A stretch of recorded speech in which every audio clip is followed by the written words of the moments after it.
down deep and coming back at you. All right, so what do y'all think about the new little editing jobs I'm doing? I'm starting to pick up a little bit, eh? Just a little bit. Okay, so my Tudor, oh my God, love it so. I love this watch. It's doing kind of okay. It is running, but I thought I could do a little bit better.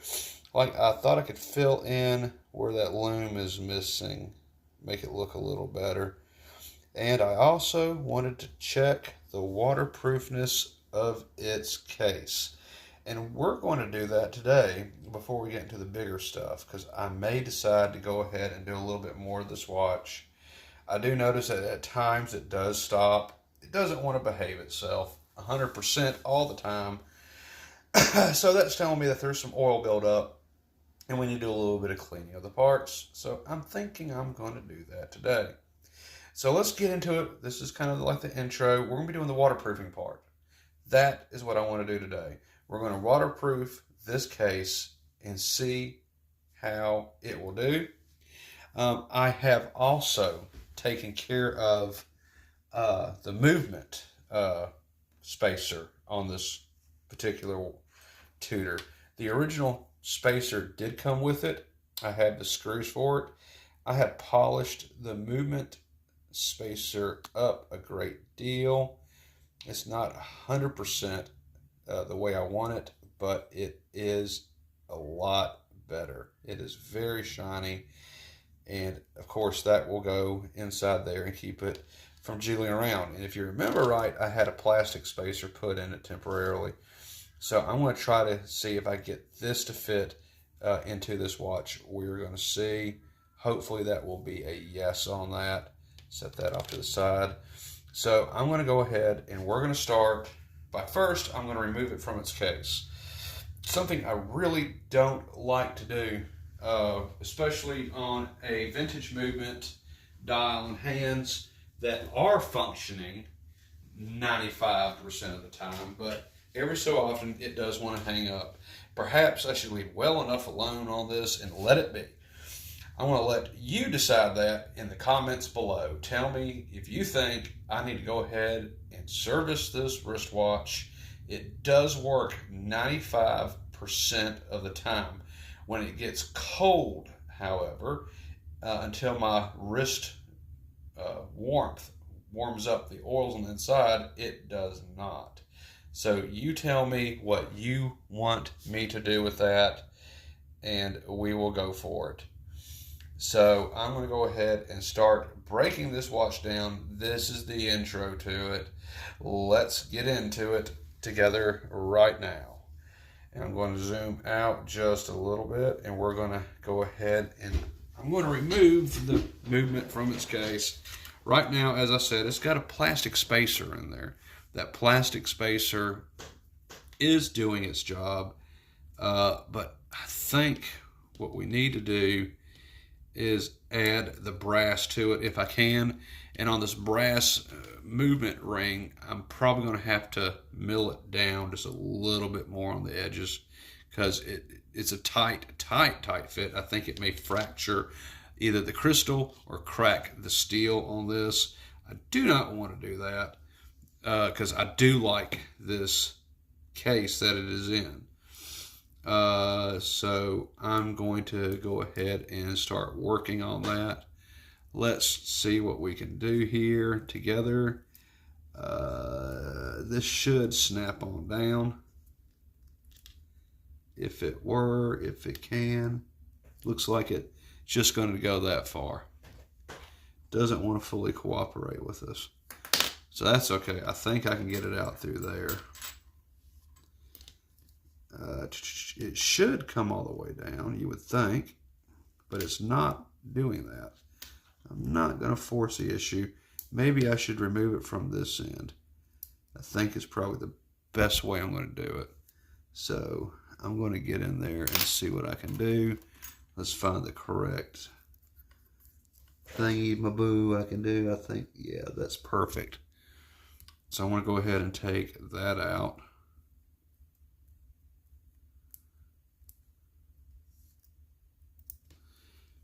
And really, I know kind of have to work that and jiggle it.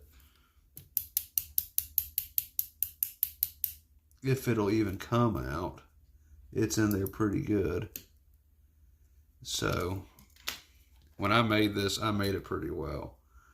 And it just, I don't think it's going to fully want to cooperate all the way with what I want to do. So I'm going to try my best to get it. I'm going to try with this.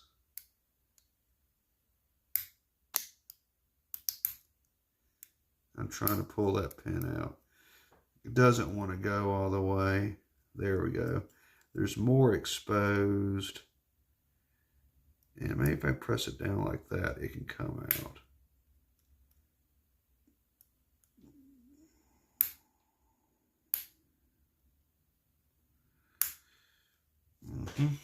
Okay. Let's see. Try some different ones.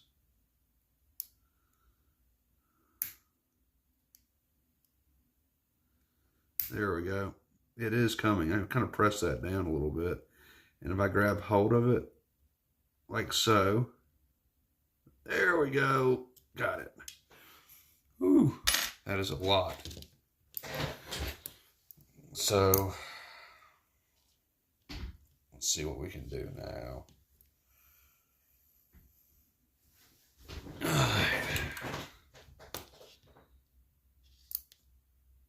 Still running, doing what it's supposed to do. All right.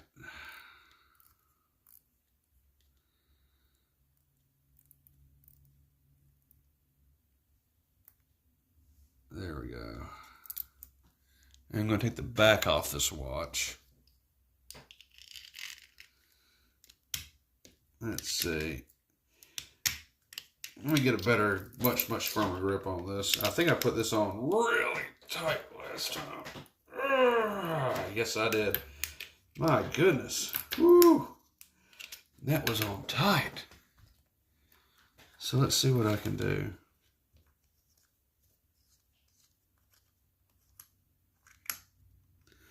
I'm making sure I had a rubber gasket put on here.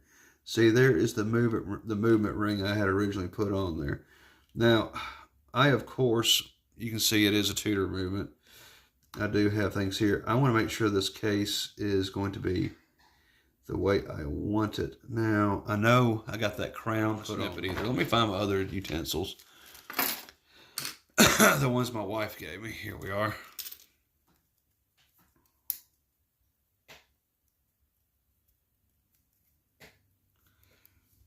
So I am going to get in here and kind of clamp down on it. There we go. That is taking that crown off. Let's see if y'all can see what I'm doing. I don't know. Here, let me just move my hands out of the way. You can see exactly what's going on.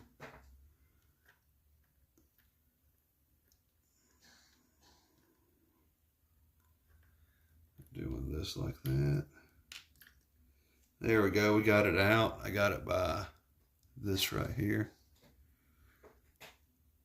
It's so old, but so nice. So, okay. I'm really hoping I can put it in there without that plastic ring today. Okay, so I have got to test out this case. I want to make sure this case is indeed waterproof, because, you know, this is an old girl. I want her to be completely safe. And I want to make sure I have everything I need. So you know what? Kind of looks like that's not even the right gasket, which is why I was kind of concerned about it. So I'm going to bring in another gasket. And I'm not sure about that. No, let's not try that one at all. I got other gaskets in here, and I could always put it on the back the way I want it, onto the back of the case. This one looks like this is more correct. Absolutely.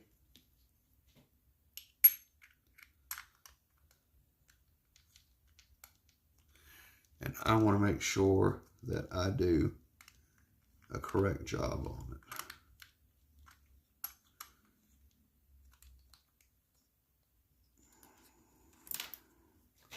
And the correct job would be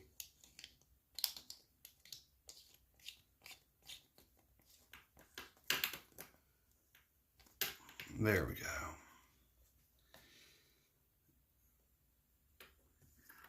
Let's go ahead and put this on here.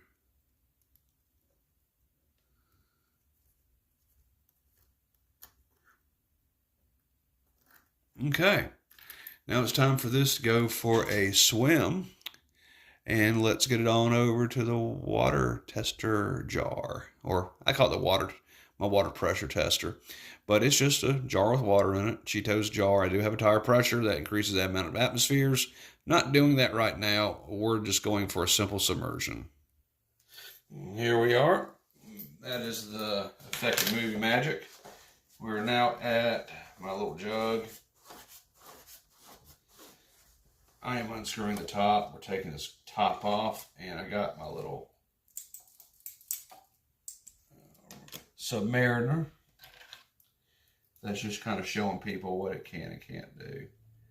So I'm thinking with this, should not be too big of a deal. We're going to go ahead and do this test. I'm going to do this test right now. And I'm going to use that rubber band as a way to keep it on there. That's always a good way for me.